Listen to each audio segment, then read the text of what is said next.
obviously disappointing loss to be down double digits again, fight our way back to a 2-point game. I'm not sure.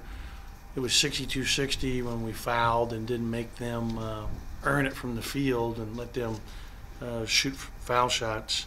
But I was, again, proud of our comeback. But I take full responsibility. I mean, our zone, I thought, would help us have a chance to win some games, and it's really not played out that way in the conference. So I told the guys, I mean, we're better playing man-to-man. That's what we got to do. That's what I believe in as a coach.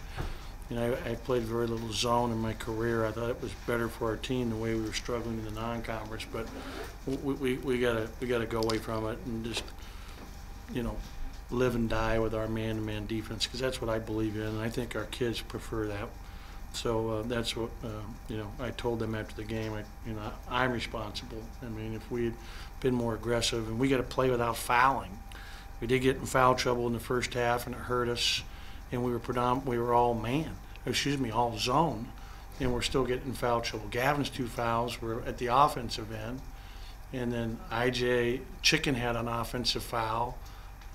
So we had 3 starters with 2 fouls in the first half, and that was, you know, something that we've got to be able to try to play aggressively without fouling, and give them credit. I think, you know, that I knew Tennessee was tough. Watching them on film, they're very good competitors, and Mostella had the career game of his life tonight. Their point guard is a first-team All-League player, punter.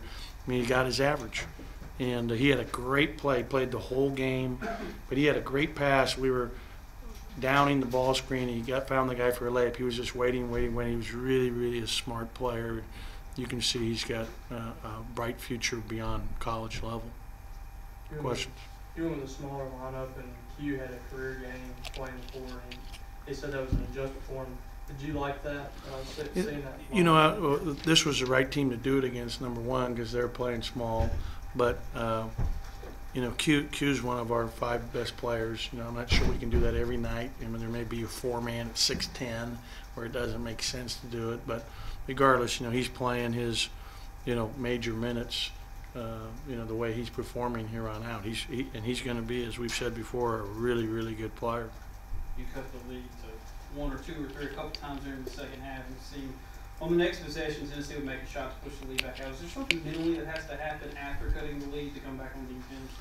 Yeah, it's just getting stops. I mean, I blame myself, because we just, you know, in man-to-man, it's really clear the responsibilities, and you were responsible for that, and you didn't do your job, more so than zone. Zone has a lot of principles and responsibilities too, but it's much clearer in man. And you know, if you're going to lose a game, I'd rather go down, you know, fighting that way. And so that's what we got to do. And it's my fault. It's totally my fault. I take total responsibility for allowing this team to play zone. Lots of close losses so far in league play. What do y'all need to do, or need to do better in order to kind of finish these games? You know, I think one thing important, we got to play man. And when we get close, we've got to be able to get stops.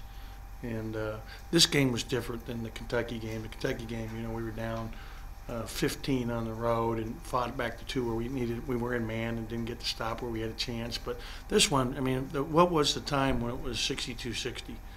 Does anybody know? 4.7. Yes, I mean, it was right there. There's plenty of time to get a stop, one stop, and not foul, and you know, and learn to do that. I thought Fred gave us really good defensive minutes off the bench tonight.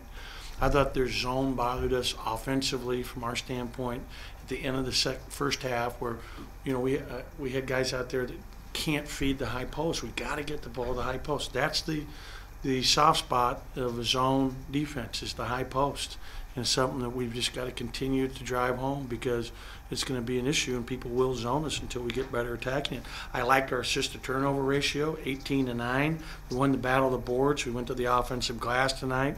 You know, so we did some good things, and I thought, you know, defensive rebounds, you know, were solid, and they had some long rebounds early. But it's even more clear in man too. Block out responsibilities, everything becomes clear, so that, you know, you're able to, you know, have more accountability defensively. That's one, and I think they made. What was the score then? 59-60. think it was. And they made 6 straight after that. And I think it was against them. 6 straight free throws or 6 buckets? straight buckets. They Yeah. ended the game 6 straight. They Right. didn't miss after that. You know, when you look at it, and I thought IJ played really hard against Punter and during that point. He made some great plays. He used his size and length.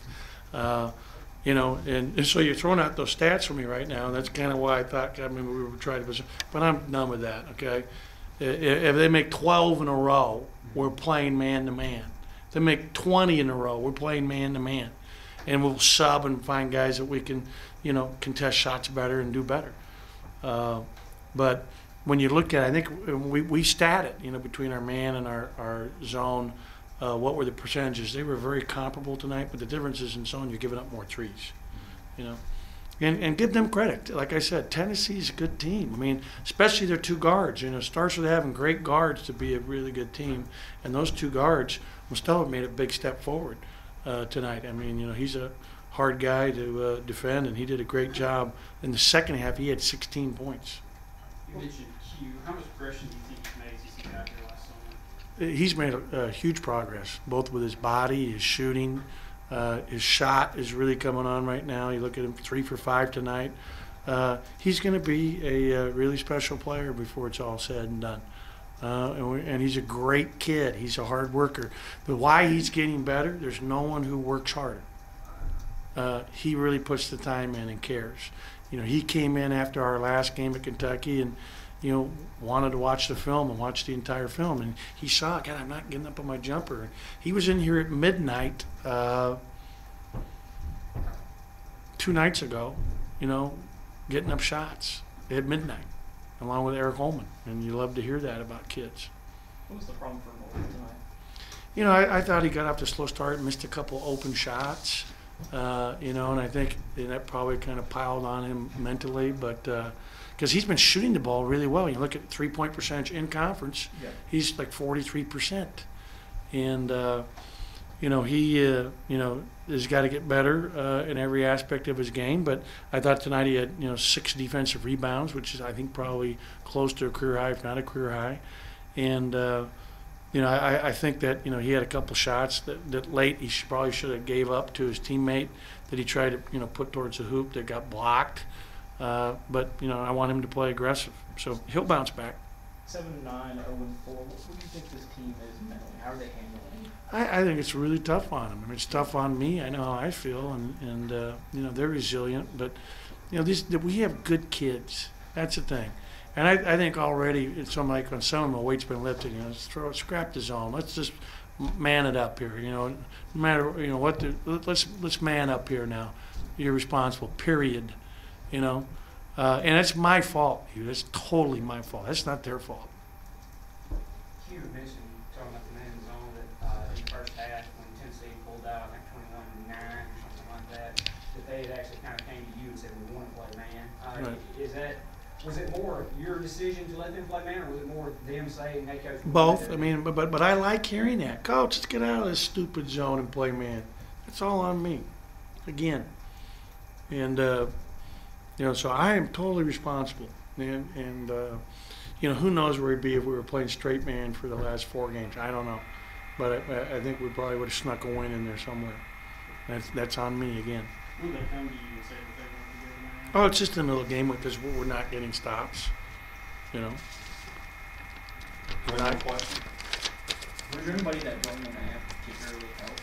Pardon me? Is there anybody that joined the man particularly? Well, I think what it does, significantly better man defender than he is. Yeah, I would say that Chicken is. I would say that Fred is. You know, that's what they've been, you know, used to playing. The issue is early on the way they were calling. I mean, we were in foul trouble a lot. You know, so we got to be able to play aggressively without fouling. And you know, but again, this is on me 100%.